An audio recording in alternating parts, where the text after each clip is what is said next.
Hi, I'm Aditya Ramdas, and I'm a BTech from the Computer Science department. And I applied last year, and I've gotten fellowship offers from CMU and Cornell.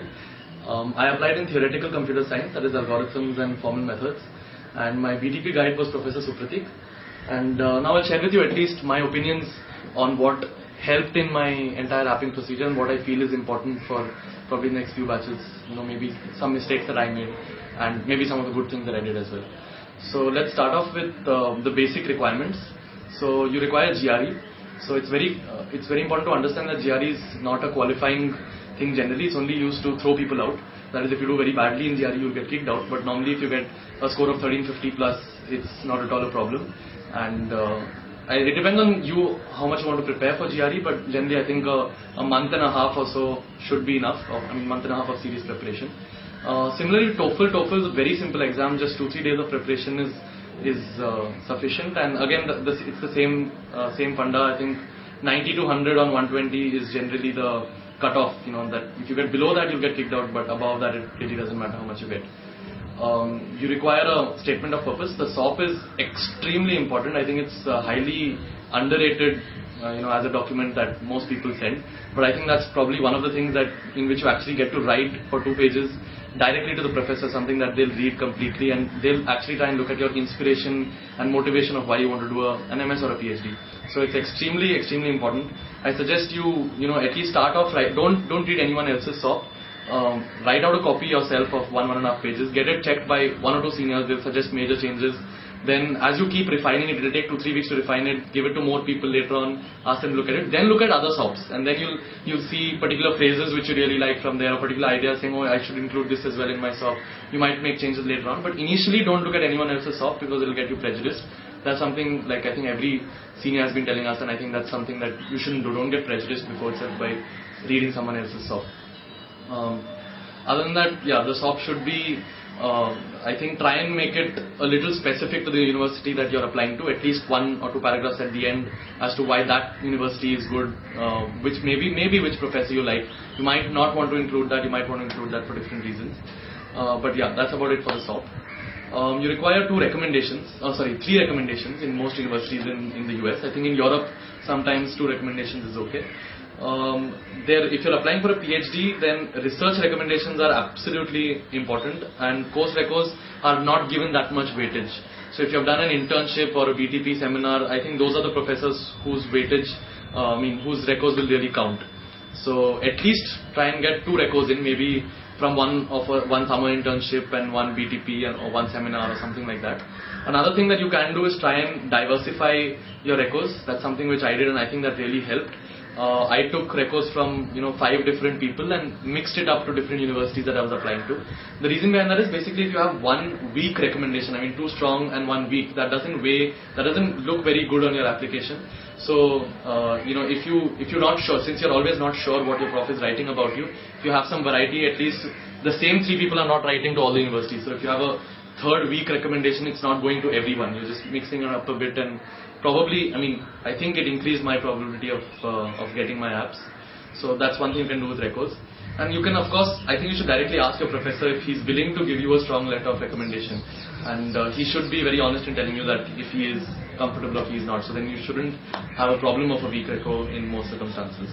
So if you're a sophomore or a 3rd year looking to pursue his PhD or app basically after their 4th or 5th year, you should try and look for foreign internships in universities. It's not compulsory for you anymore, but I think that weighs much more than company internships. So definitely MSR and Google are fantastic. If you're going to if you want to pursue an MS or something like that, then it's totally fine to go to a company.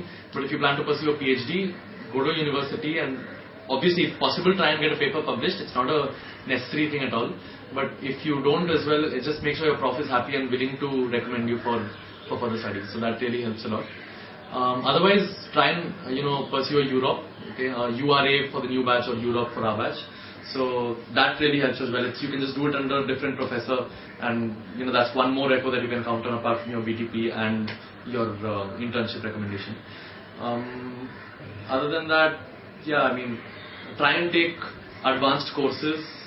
PG courses, maybe in the particular field that you're interested in. That always helps to mention that that furthered your interest in that area. I think the earlier you app, the better. Try not to get too close to the deadline, because most people will be sending the applications in around then. And if you send it in slightly earlier than when no one else has applied, then they're more likely to spend more time on your application. And maybe also consider it seriously, since you're well prepared, and it seems like you have. You can just cut that part. So another important thing is your CGPA. There are a lot of myths that if you don't have a high enough CGPA, then you won't get a good PhD. So that's not really true. I mean, of course, you can't expect maybe the best of the best, all of them, to give you apps and stuff like that. But I think even people with 8, 8.5, 9 CGPAs, if you have done research before, if you're doing a good PDP, or if you have a paper, something like that, or if you're convinced that you want to do a PhD, you should have. You should also consider that, apart from the top 10 universities, there are, all the other universities, top 20, top 25, they're all fantastic universities, and you should at least give it a thought. And don't write it off saying that I'm not going to get an app, or, don't just give up before you've started itself. I think it's definitely worth a shot. I know people with, 7.5 who have gotten good apps, and it's definitely possible. I mean, anywhere in the US, top universities as well. So give it a shot. Of course, you'll have to have other backups as well. But don't think that CGPA is a must for apping. I mean, of course, if you have CGPA on your side, it always helps, but it's definitely not a necessity. Yeah, so specific to the CSE department, I think one thing you'll notice is that the profs are very chill. They're really relaxed. So you can actually walk up to any prof. I mean, even if you've just done a course under him and done really well in that course, just walk up to him and ask him if he is willing to give you a good recommendation. And it did happen with me that I just did 2 courses under one prof, and I did really well in those courses. So he was actually willing to give me a good recommendation to 3 universities. And I did my seminar under one prof, and I did well in that. So he was willing to give me three recommendations to he was willing to give me 3 recommendations as well. I think one should also consider apping to other places other than the US as well, because I think Canada has some fantastic universities also, Toronto, McGill, McMaster's, UBC. There are quite a few interesting ones there. There are, of course, options in Europe as well. I think 3 of my batchmates are going to Europe, to France, Germany and Austria. So they are definitely fantastic professors and fantastic universities in Europe also. So don't count those out. I mean, you always hear things from seniors about how the US universities are fantastic. But actually speaking, if you're really interested in doing good work, then it happens in Europe as well. I think one thing you should consider while you're apping is that you want to look at what kind of future there is after what you do. What are your options after your MS? What are your options after your PhD? Do you want to get into research, or what are your industrial options there?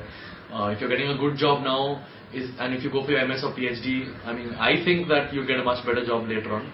But you might want to, ask more seniors about it who are doing their PhDs right now, and try and verify, the kind of options that there are. So make a very educated choice. Don't go in thinking that, 5 saal ke baad kya karunga? It's just going to be a waste of time. It's not going to be anything like that. Just check up with seniors, try and make an educated choice.